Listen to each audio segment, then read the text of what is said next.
आता अगदी स्पष्ट सांगायचं तर 10वी-12वीची परीक्षा निर्णायक आणि महत्त्वाची असते. त्यात चांगला पल्ला गाठण्यासाठी मुलाला तयार करायचं असतं. त्यामुळेच त्या आधीच्या सगळ्या परीक्षा सरावाच्या असतात असं मी मनाशी गृहीत धरलेलं होतं.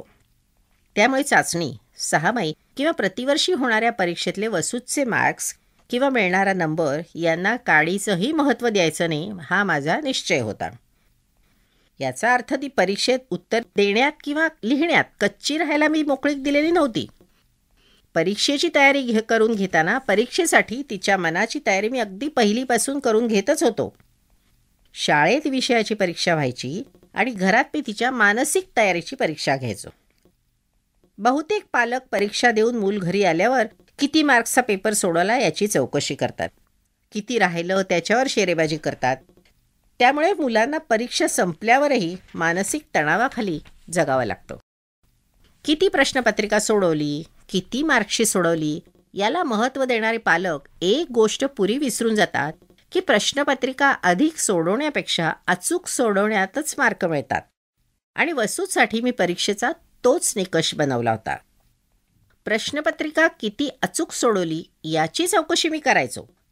तिने प्रश्नपत्रिका कशी सोडवावी, परीक्षेला बसल्यावर काय काय पथ्य पाळावीत याचे दंडकच मी तयार केलेले होते. आता परीक्षेच्या वेळी वर्गात प्रश्नपत्रिका मिळाल्यावर प्रथम संपूर्ण प्रश्नावरून नजर फिरवावी. आपल्याला सोपे आणि येणारे प्रश्न ठरवून मगच उत्तरे लिहायला घ्यावी. सगळी प्रश्नपत्रिका सोडवण्याची घाई करू नये.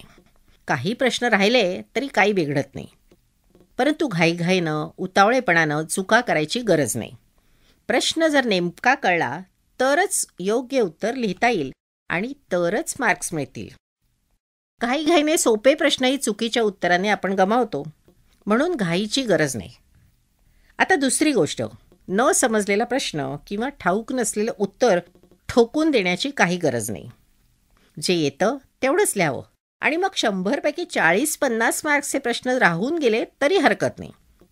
मात्र 50 मार्क्सचा पेपर सोडवला असेल तर त्यात किमान 45-48 मार्क्स तरी मिळायलाच हवेत.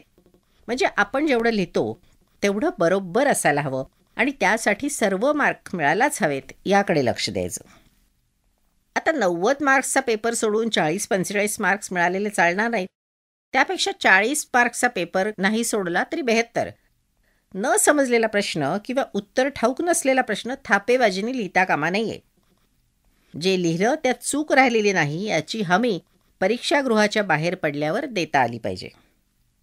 तर माझ्या मुलीसाठी हा परीक्षेचा दंडक असल्याने 4थीपर्यंत तिला कधीही संपूर्ण प्रश्नपत्रिका सोडवताच आली नाही.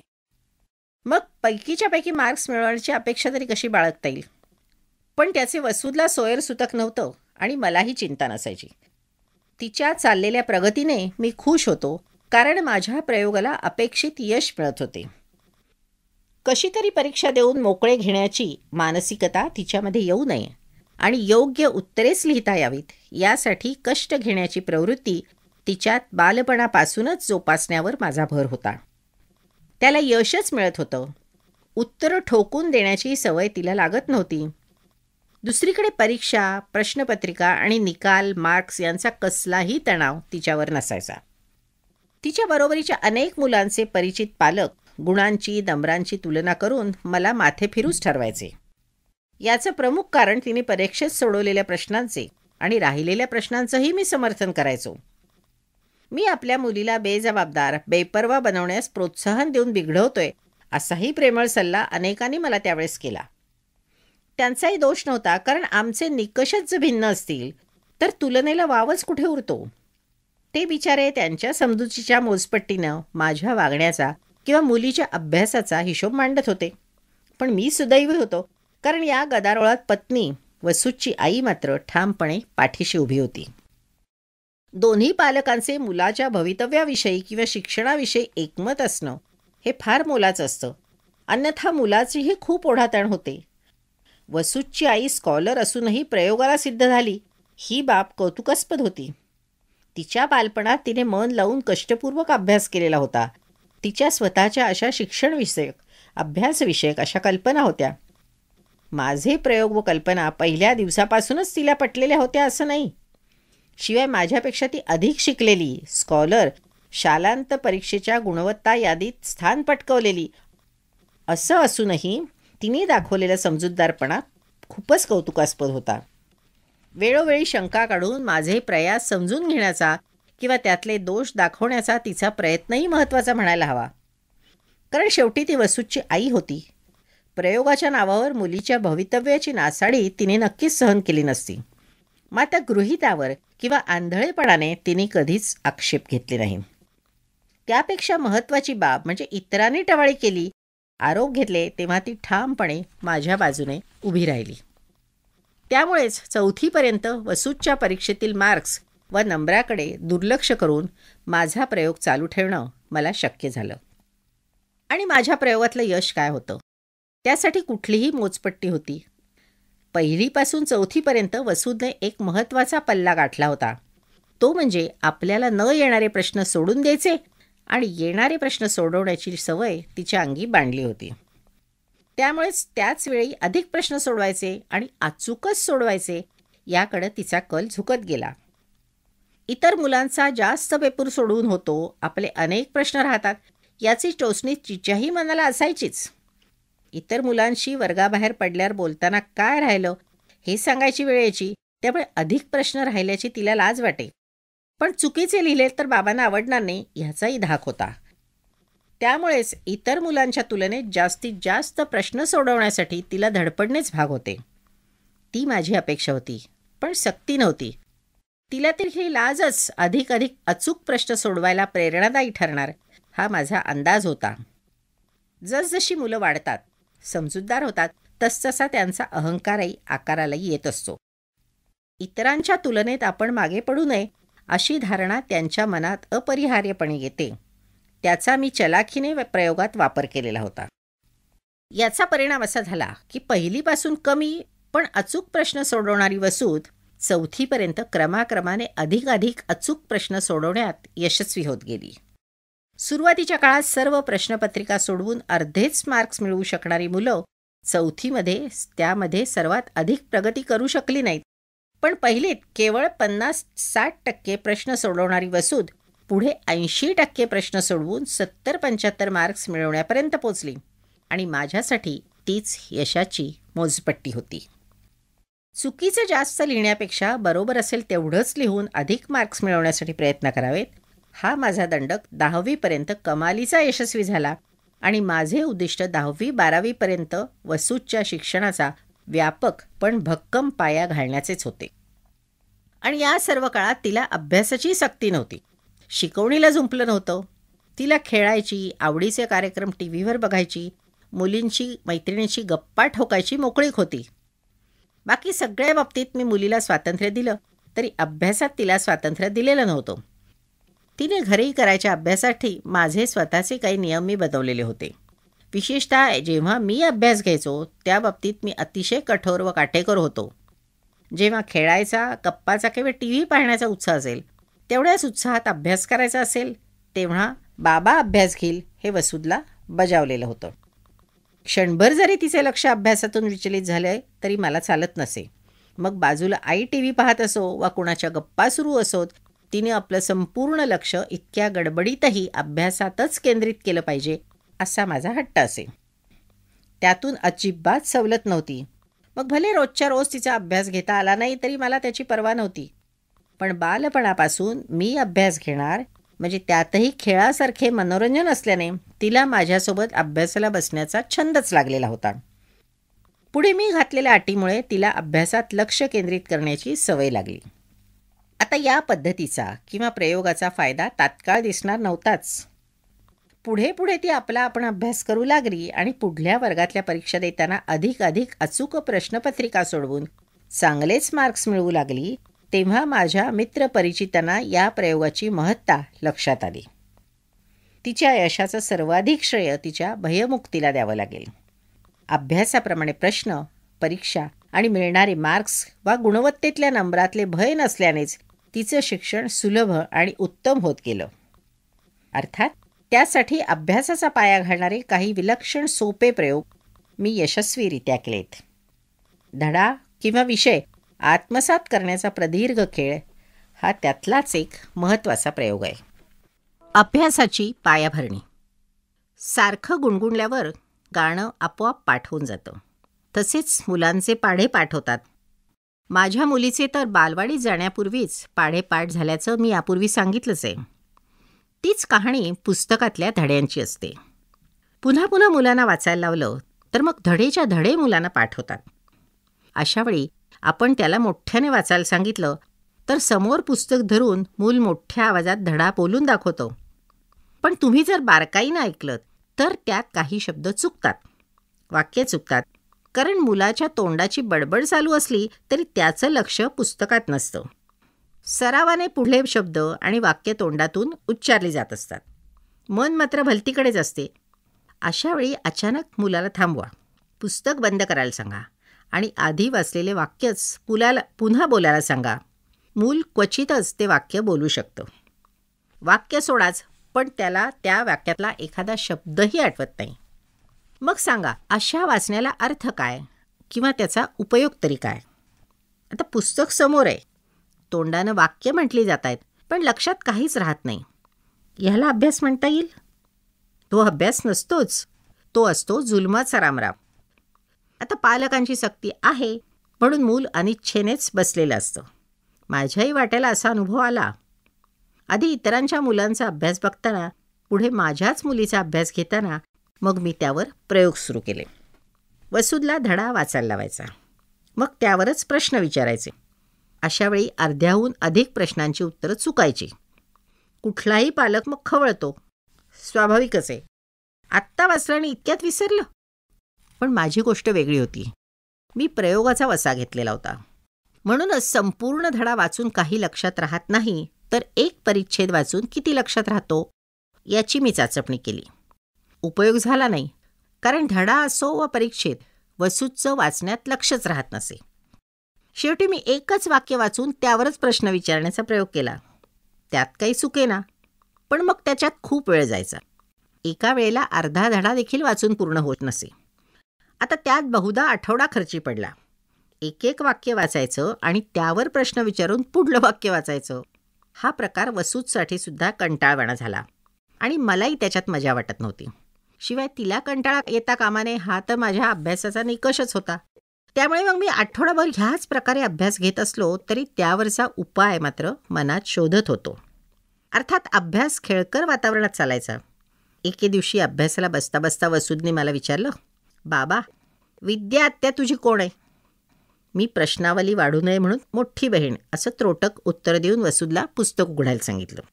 पण पुस्तक उघडता उघडता तिने पुढला प्रश्न केलाच. पण म्हणजे ती आजीची कोण लागते? तर कोण म्हणजे? माझी बहीण म्हणजे आजीची मुलगी झाली. मी थोड्याशा त्रासिक आवाजात उत्तर दिलं. पुढला प्रश्न तिने विचारला नाही, पण तिच्या मनात काही शंका होत्याच. नेहमीसारखा प्रश्नोत्तरी धडा वाचून मला त्या दिवशीचा अभ्यास संपला, पण माझ्या मनात तिच्या प्रश्नांचा विषय अनवधानाने चालूच राहिला असावा. ही विद्या ही माझी मोठी बहीण म्हणजे तिची आत्या होती, पण त्याबद्दल तिने मला 2 प्रश्न विचारले. विद्याचे माझ्याशी आणि आईशी असलेलं नातं वेगळे वेगळे विचारून घेतले. एकाच व्यक्तीशी अशी अनेक प्रकारे ओळख होऊ शकते, म्हणजे आजीची मुलगी, वडिलांची बहीण, भाचीची आत्या वगैरे वगैरे. मग धड्यातलं हे वाक्य एकाच प्रश्नाचे उत्तर का असते? त्या दिवशी झालेल्या धड्यातलं एक वाक्य मला अचानक आठवलं. शिवनेरी किल्ल्यावर शिवाजी महाराजांचा जन्म झाला, हे वाक्य किती प्रश्नांचं उत्तर असू शकतं? म्हणजे आता बघा, शिवाजी महाराजांचा जन्म कुठे झाला? शिवनेरी किल्ल्यावर कुणाचा जन्म झाला? मग माझी मलाच मजा वाटली. मग त्या दिवशी कुठलंही वाक्य मनात धरून ते किती प्रश्नांचं उत्तर होऊ शकेल याचा हिशोब मी मनातल्या मनात करत राहिलो. त्याच दिवशी संध्याकाळी मला पुढला खेळ सुचला. ज्या दिवशी वसूदने मला आत्याविषयी प्रश्न केले होते, त्याच्या दुसऱ्याच दिवशी मी अभ्यासाची पद्धत बदलली. आता आम्ही वाक्य वाचायचो आणि त्यावर किती प्रश्न तयार होतात याचा खेळ करू लागलो. समजा पुढलं वाक्य एका धड्यात आलेलं आहे. न्यूटन झाडाखाली बसला असताना झाडावरून तुटलेलं एक फळ जमिनीवर पडलेलं त्यांनी पाहिलं. आता एवढ्या वाक्यातून किती प्रश्न तयार होतात बरं? अधिक प्रश्न बनवायचे.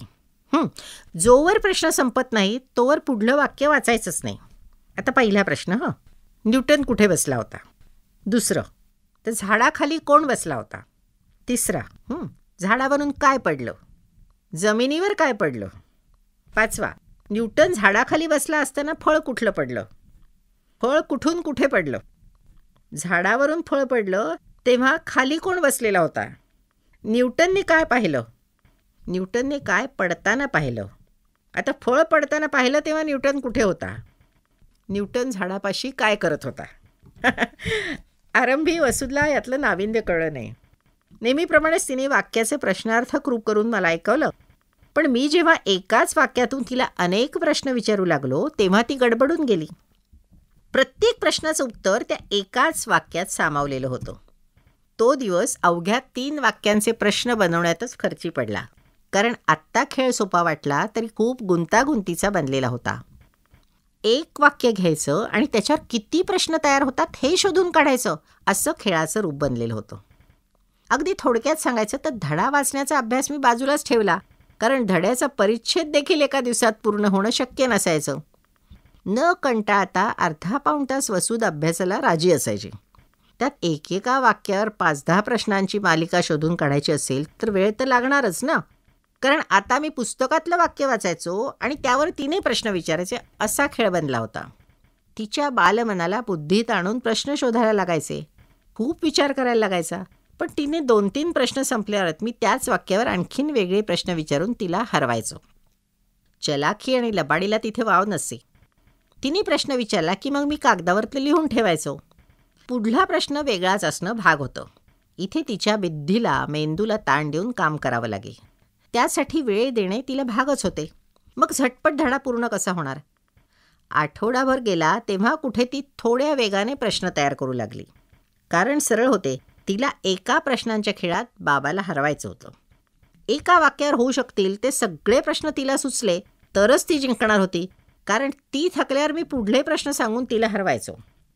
याचा परिणाम असा झाला की अभ्यासाला बसण्यापूर्वीच वसूद एखादा धडा घेऊन त्यातला परिच्छेद बारकाईने वाचून ठेवायचे.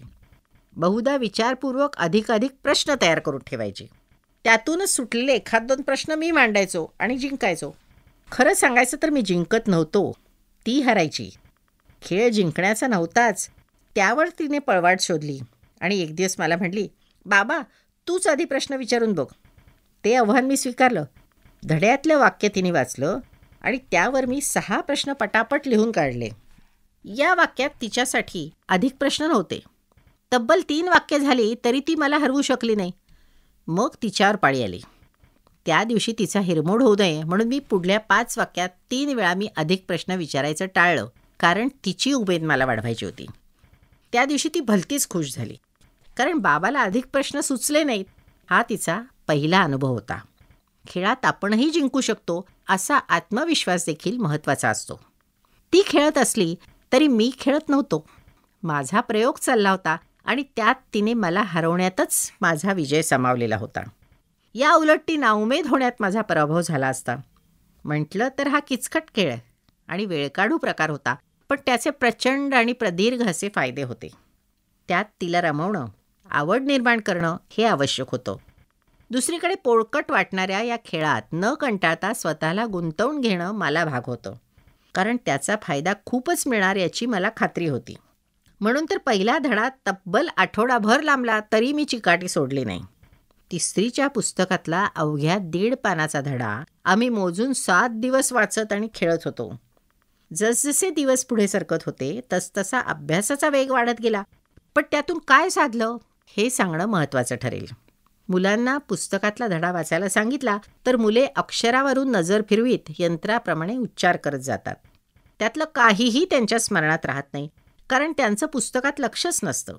नेहमीचा रस्ता चालताना, जिन्याच्या पायऱ्या चढताना जसे आपल्याला बारकाईने लक्ष देण्याची गरज नसते तसंच मुलांचं होत असतं. एकदा धडा त्यांच्या नजरेखालून गेलेला असला तर नजर फिरवून धडा वाचला जाऊ शकतो. किंवा रस्त्यावर किंवा जिन्यात दिसलेलं आपल्याला काहीच जसं लक्षात राहत नाही तसंच वाचलेलं लक्षात राहत नाही. मग जे लक्षातच राहिलं नाही त्याचा उपयोग काय? कारण अभ्यास म्हणजे वाचलेले, ऐकलेले लक्षात ठेवून प्रश्नाला उत्तर द्यायचं असतं. वाचल्यावर लगेच ज्याचं उत्तर देता येत नाही, आठवत नाही, अशा गोष्टी तब्बल 4-6 महिन्यांनी परीक्षेच्या वेळी कशा काय आठवतील?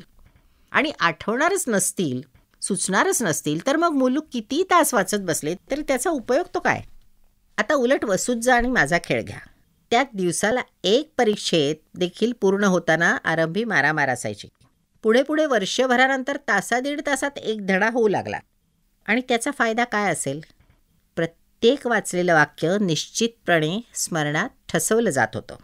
कारण इथे अक्षरांवरून नुसती नजर फिरवली जात नव्हती, तर ते वाक्य काय आहे, त्यात काय सांगितलं आहे, त्याचा नेमका अर्थ काय होतो आणि ते सर्व बारकाईने समजून घेणं भाग होतं. कारण तेच जर समजलं नाही तर त्यावरचे प्रश्न कसे सुचणार. आणि नुसता एकच प्रश्न नसायचा तर अधिक अधिक प्रश्न बनायचे. म्हणजे त्या वाक्यावर पूर्ण विचार करावा लागत होता. ही प्रक्रिया शालेय शिक्षणात बहुमोलाची आहे हे नंतर माझ्या ध्यानात आलं. आता एकाच वाक्यावरून अनेक प्रश्न बनवण्यासाठी ते बारकाईने वाचून त्यावर विचार करावा लागणार. म्हणजे ते वाक्य अर्थासह मनात ठसवले जाणार. एवढाच फायदा मी आरंभी मनाशी धरलेला होता. पण जसजसा आमचा खेळ रंगत गेला तसतसे त्याचे अनेकविध लाभ माझ्या लक्षात येत गेले. जेव्हा त्या वाक्याचे विविध प्रश्न बनवण्यावर आपण विचार करतो तेव्हा त्या प्रश्नांची उत्तरं आपोआपच मनात ठसवली जातात. त्यामुळे ते वाक्य, त्यातला मुद्दा आणि मतितार्थ आपोआप आत्मसात होत असतो. त्या वाक्यावर पुढल्या काळात कसाही प्रश्न विचारला तरी बिघडत नाही. कारण सर्व बाजूने येणारे प्रश्न देखील मनाने आपोआपच स्वीकारलेले असतात. तो मुद्दा, तो धडा पचवला जात असतो.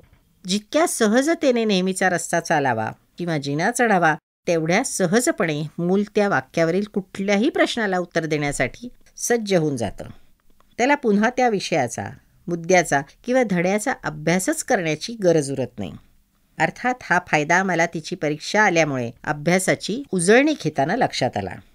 6 माही जवळ आली म्हणून मी उजळणी घेण्याचं ठरवलं तर वसूद म्हणाली, सगळा अभ्यास तयार आहे.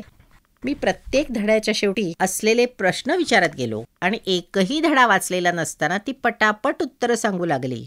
तेव्हा मला प्रश्नार्थक वाचनाचा खरा फायदा कळला. तो एकमेव फायदा नव्हता.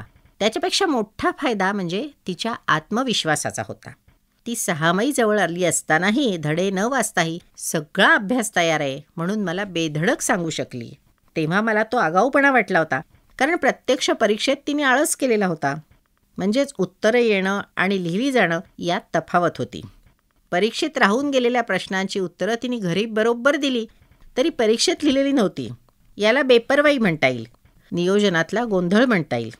मात्र त्या बेपर्वाईत एक चांगली गोष्ट होती, ती म्हणजे परीक्षा जवळ आल्याचे भय किंवा तणाव तिच्यावर अजिबात नव्हता. बाकीच्या मुलांची घोकमपट्टी वाचन सुरू असताना देखील वसूद नेहमीसारखी खेळत होती, टीव्ही वगैरे पाहण्यात रमत होती. कारण परीक्षेत जे विचारले जाणार ते सगळे आपल्या लक्षात आहे, आपल्याला पक्क आठवतंय याची तिला पुरेपूर खात्री होती. कारण भाषा, इतिहास व शास्त्र असे कुठलेही विषय तिला याच पद्धतीने मी करायला शिकवलेले होते. गणितासारखा किचकट विषय देखील याला अपवाद नव्हता. आता परीक्षा किंवा प्रश्न म्हणजे थोडी माहिती दिलेली असते, त्याच्या आधारे उरलेली माहिती आठवणी तपासून आपण सांगायची असतात. ही बाब मी तिच्या मनात पक्की बसवलेली होती. त्यामुळे माझ्याबरोबर अभ्यास करताना किंवा स्वतः आपला आपण अभ्यास करताना सुद्धा वसूद वाक्यागणित मनातल्या मनात प्रश्नार्थक वाचनच करत असे. धडेच्या धडे तिने असे आत्मसात केलेले होते. पण या सगळ्या प्रयोगाला अजून लेखी स्वरूपात राबवलेलं नव्हतं. त्यामुळेच उत्तर लिहिण्यात ती आळस करायची कदाचित. लेखी परीक्षेचं गांभीर्य व महत्त्व तिच्या डोक्यात शिरलेलं नसावं आणि मला त्याची फार चिंता नव्हती. त्याची सवय तिला नंतर लावता आली असती. अगोदर परीक्षेची उत्तरं लिहिण्याची सवय लावण्यापेक्षा ते प्रश्न समजून त्याची उत्तरं शोधण्याची सवय मला अतिशय मोलाची वाटत होती. आणि त्यात तिनं लक्षणीय प्रगती केलेली होती. माझ्या दृष्टीने ती बाबच महत्त्वाची होती. कारण याचा एक परिणाम असा झाला की उत्तरं ठाऊक असूनही तिला कमी मार्क्स मिळत आहेत. ती उत्तरं लिहित नाही याबद्दल वर्गशिक्षिका तक्रार करायच्या. मी काही बोललो नाही. तिच्या आईची तक्रार नसायची. पण मनातल्या मनात वसूदलाच त्याची खंत वाटायची. आपण परीक्षेतही भरपूर मार्क्स मिळवले पाहिजेत, आपला वरचा नंबर आला पाहिजे असं तिलाही वाटू लागलं. कदाचित वर्गशिक्षिका त्यामुळे खुश होतील अशा समजुतीने असेल. ती परीक्षेत भरपूर उत्तरं लिहिण्याचा विचार स्वतःच करू लागलेली होती. त्यासाठी तिला मी आठवड्यातच 2 घरी प्रश्नपत्रिका सोडवण्याचा उपाय सांगितला आणि तो तिने बिनतक्रार लगेच अंमलात आणला. आता इथे वसूदमध्ये एक फरक आपोआपच पडलेला होता.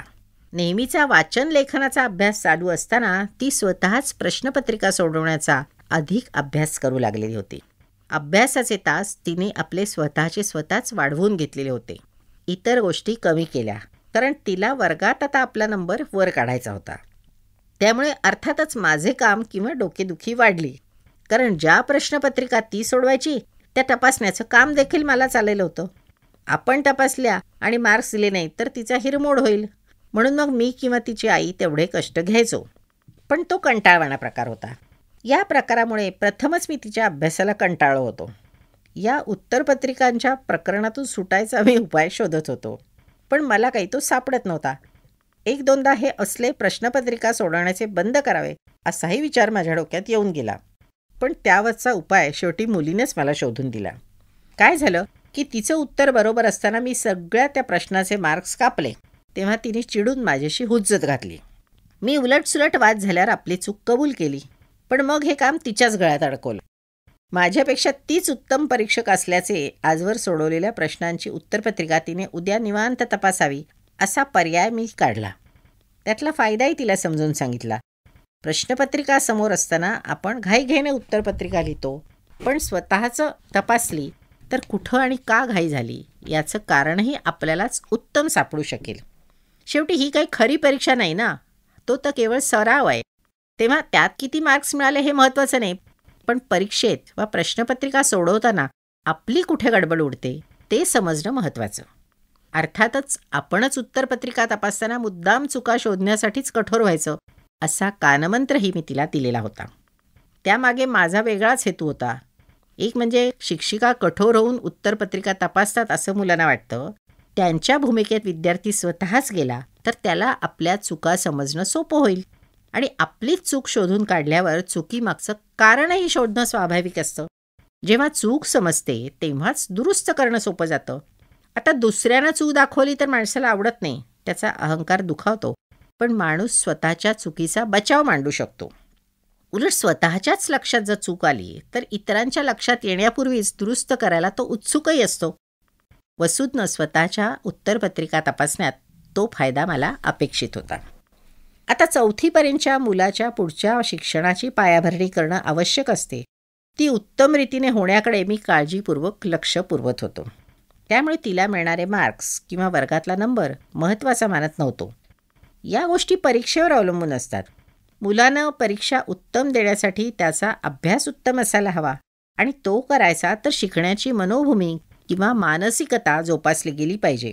खेळ, मस्ती व मनोरंजना इतकाच मुलांचा अभ्यास आवडला पाहिजे असं मला मनापासून वाटत होतं. आणि माझ्या मुलीच्या बाबतीत मी त्यासाठी सगळी मेहनत करत होतो, प्रयोग करत होतो. 4थीपर्यंत मुलांना जे शिकवलं जातं त्यात सहसा विषय नसतात. विषयांची तोंड ओळख वा अभ्यासाचा सराव एवढंच साधायचं असतं. अशावेळी मार्क्स, परीक्षा, गुणवत्ताक्रम यांना महत्त्व दिलं, मग शिकण्याची प्रवृत्तीच दुर्लक्षित राहते. बीज रुजवायचं तर वर वाढणाऱ्या पानांपेक्षा त्याने जमिनीत मुळांचा पसारा अगोदर वाढवावा लागतो. त्यापूर्वीच वरची पानं आणि फांद्यांचा पसारा वाढला तर मग ते रोप ताठ उभं राहू शकत नाही. त्यांची अवस्था वेलीसारखी होते. त्यांना दुसऱ्यांच्या आधारावरच वाढता येतं. प्राथमिक शाळेत म्हणजे 4थीपर्यंत मुलाचा शैक्षणिक पाया भक्कम रुंदावला नाही तर त्यांना परीक्षेची तयारी, शिकवण्या आणि क्लासवरच जगावं लागतं, आणि त्यांची मजल उच्च शिक्षणात कमी पडू लागते.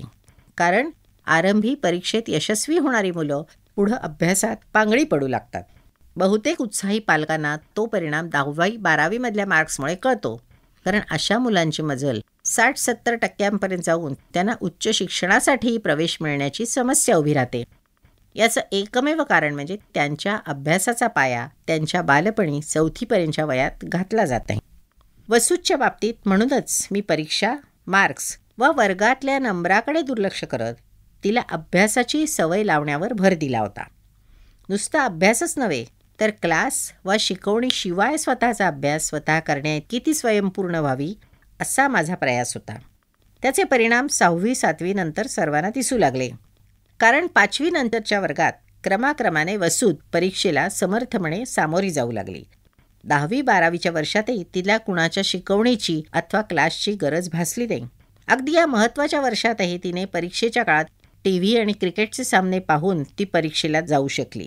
कारण 7वी पर्यंत तिला परिपूर्ण विद्यार्थी बनवण्यात मी यशस्वी झालेलो होतो.